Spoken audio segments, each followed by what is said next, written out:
Mr. Z. What up, que lo que mi gente, ama Mr. Z. Yo tire yon Dolph, nou gen news sou Kanye West ak Drake a fe bel bagay nan moment, epi li Lil Uzi Vert ki lage nan jure moun. M rekomando pou gade tout video yo, asko pa regret.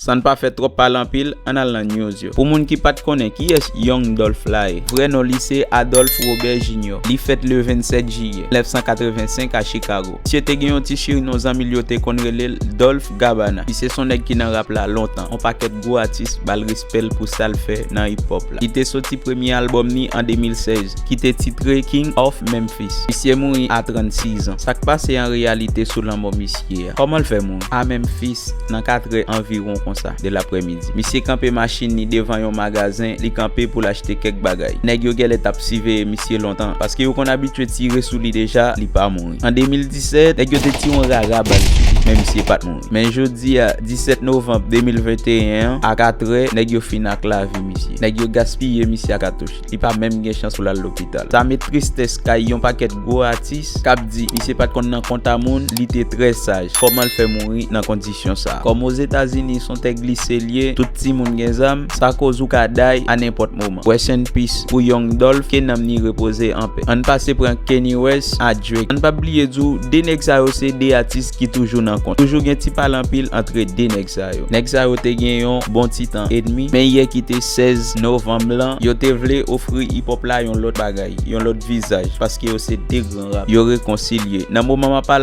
là, c'est belle fête qu'a fait entre des nèg sa yo. Même annoncé yo gen projet ensemble qui pral sorti.